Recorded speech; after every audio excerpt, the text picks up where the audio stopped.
Welcome to the deep dive. Today we're hopping aboard probably the most famous train in fiction, the Orient Express. That's right. We're looking at Agatha Christie's classic Murder on the Orient Express. We've got the book right here. And our mission really is to unpack those crucial opening scenes.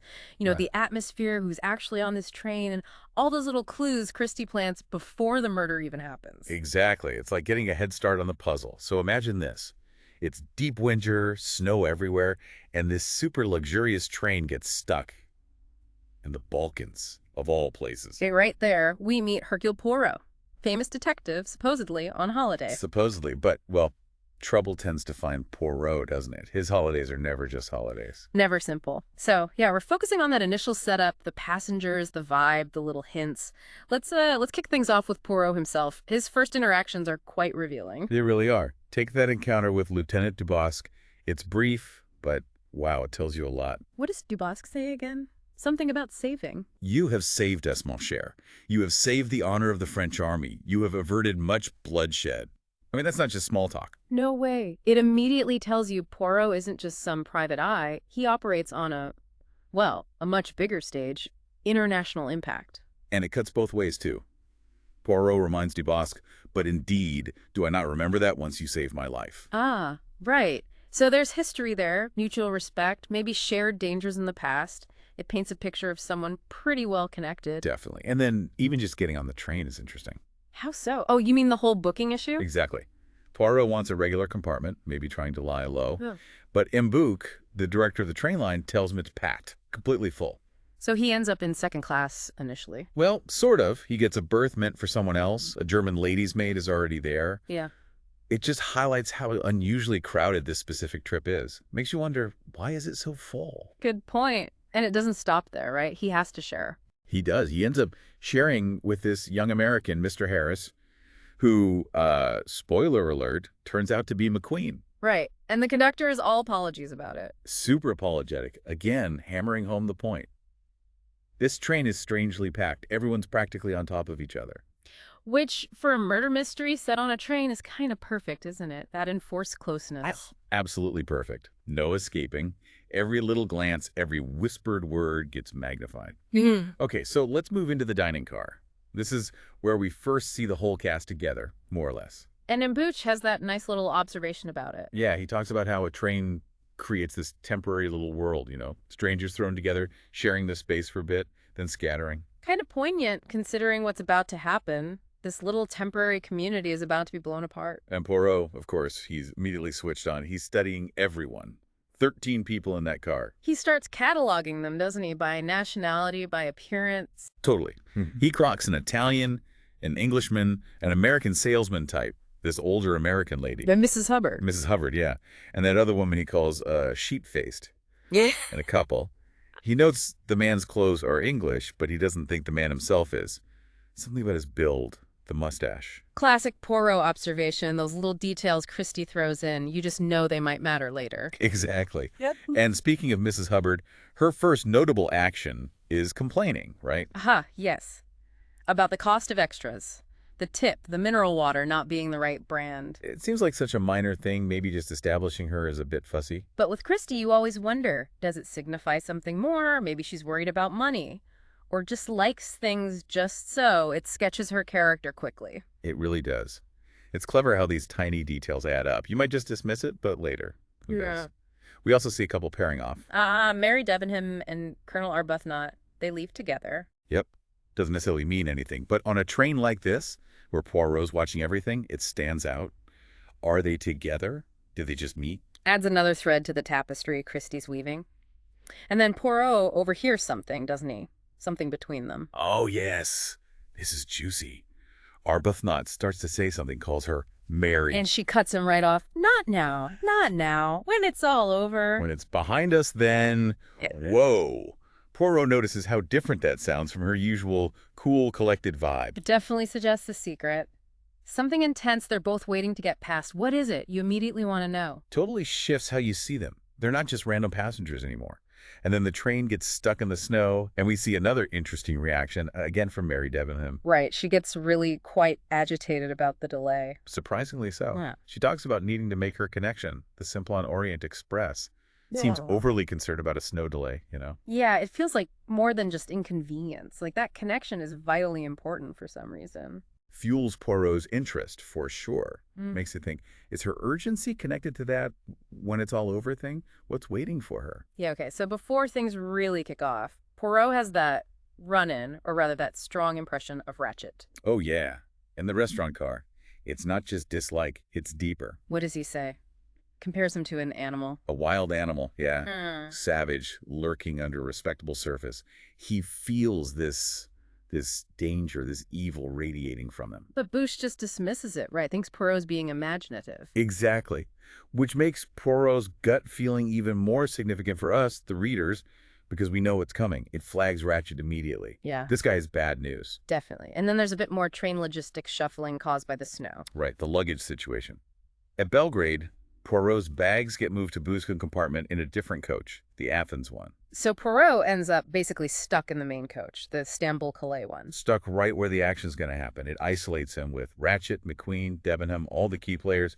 Convenient for a detective, eh? Very convenient. And McQueen seems surprised to see him still there after Belgrade. He does, yeah. He mentioned something Poirot apparently said about getting off there, which Poirot didn't mean literally. So it suggests maybe McQueen or Ratchet expected Poirot to be gone by then? Makes you wonder, yeah. Was Poirot's presence becoming an inconvenience for them already? Meanwhile, someone else is getting nervous. Mrs. Hubbard again. Oh, definitely. She's getting really spooked by Ratchet next door. Mm. Says her intuition is screaming that something's wrong with him. Doesn't she mention her daughter validating her intuition? She does, and she's so worried she actually put suitcases against the connecting door the night before. Claims she heard him trying the handle. Wow. And even worries he might be a train robber. She's picking up on the bad vibes big time. Like she can sense the violence simmering just inches away. Mm. And then, the night, things start happening. The cry. That's the turning point. Yeah. Poirot's woken up by this loud groan, almost a cry. And then a bell rings sharply. Instantly. And the train itself is dead silent outside. Right? Stop cold in the snow. Complete silence outside, but inside. That cry, the bell, it breaks the stillness. The beginning of the end of normalcy on that train. And what happens right after the cry? The conductor. The conductor rushes to Ratchet's door, knocks.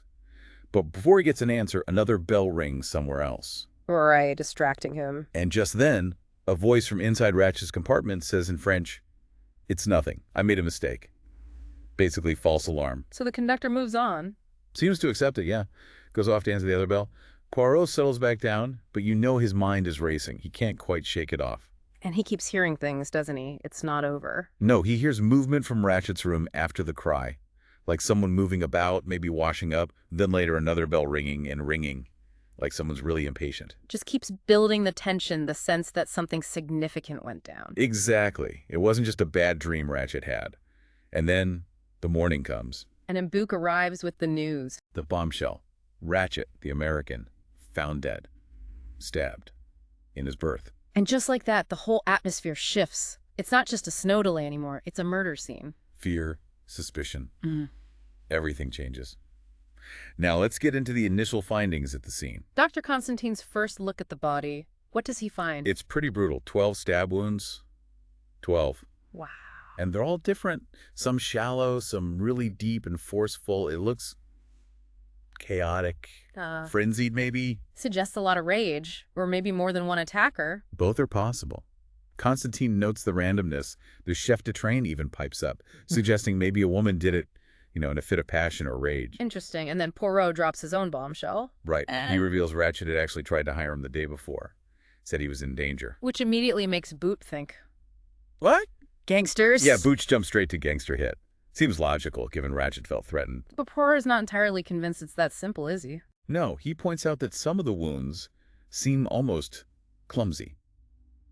Not quite the clean work you'd expect from a professional killer. So, is it a pro job or something more personal? Sets up that central puzzle right away. Okay, first interview, Hector McQueen, the secretary. McQueen confirms he worked for Ratchet for about a year. Hired in Persia. Says he didn't know much about Ratchet's American past. Claims Ratchet was very secretive, maybe on the run from something. Does he admit he didn't like Ratchet? Oh, yeah. Says flat out he disliked and distrusted him. Though he can't give a solid reason why. just a feeling. He last saw Ratchet alive about 10 p.m. the night before. So already painting Ratchet as unlikable, mysterious, maybe deserving of enemies? Definitely sets that tone. And then they talk about the threatening letters. Ah, yes, the letters. McQueen confirms Ratchet got them, and there's something odd about one of them. Very odd. The second letter looked like it was made by several people, each one printing just one letter at a time, like incredibly careful to disguise the handwriting. Suggests planning, coordination, a group effort. For sure. It's elaborate. McQueen also seems surprised Ratchet tried to hire Poirot. Oh, and he confirms Ratchet took sleeping pills on trains. Provides his full name, address, the basics. So, hints of danger, a hidden past, potential conspiracies, all from the first interview. Now, the physical clues in the compartment itself. Okay, so the team searches Ratchet's room. Big find, or rather, lack of find. No fingerprints on the dagger used. Wiped clean. Deliberate. Very. Then, of course, the body with the 12 wounds. Yeah. And they find a few small items. A woman's handkerchief, a really fine one, with the initial H on it. An H, okay. What else? A pipe cleaner on the floor. Yeah. And a tiny piece of burnt paper. Ah, the burnt paper. That's the key, isn't it? That's the game changer. Poirot carefully recovers it, pieces it together, and it reads, Member Little Daisy Armstrong. Chilling. And Poirot knows the name instantly. Instantly. The Armstrong kidnapping case. Horrific story. Little girl kidnapped. Huge ransom paid, but she was already dead. Her mother, pregnant, died from shock. The father shot himself. And an innocent maid, accused, killed herself too. Utter tragedy. And Ratchet. He was the one behind it all. He was Cassetti, the monster responsible for Daisy's death and the destruction of that family. Suddenly, this isn't just a murder. It's potentially an execution. A revenge killing, years in the making. It changes everything. The motive is suddenly crystal clear and potentially involves anyone connected to the Armstrongs. But there's still the how. The locked room. Right. Dr. Constantine is stumped. The door was locked and chained from the inside. The window wasn't used. The connecting door to Mrs. Hubbard's room was bolted on her side. How did the killer get out? Poirot compares it to a magic trick, right? Exactly. Like making someone disappear from a locked box. It seems impossible. That's the immediate practical puzzle facing him. Okay, so let's pull back for a second. We've set the scene. This diverse group, trapped by snow, one of them revealed as Cassetti, the notorious child killer. He's murdered. We have a cry in the night, the shocking discovery, and these first crucial clues, especially that burnt paper, linking Ratchet directly to the Armstrong case. So the big question now, facing Poirot and you, listening, is how was it done? How did someone kill Cassetti in a locked room? And more importantly, who among these passengers had a connection to that terrible past and a motive for revenge? Think back on those first impressions. Everyone seemed like strangers, right? But now, knowing Ratchet was Cassetti, do some of those little interactions, those fleeting glances, maybe seem different, more significant? What about those small clues? The handkerchief with an H, the pipe cleaner, even the victim's stopwatch, which we'll surely hear more about. How will these pieces fit into the larger puzzle? This is really just setting the stage, isn't it? Absolutely. We've only just begun to peel back the layers. Join us next time as we continue this deep dive. Follow Poirot's investigation and see what the evidence starts to reveal about the secrets hidden aboard the Orient Express.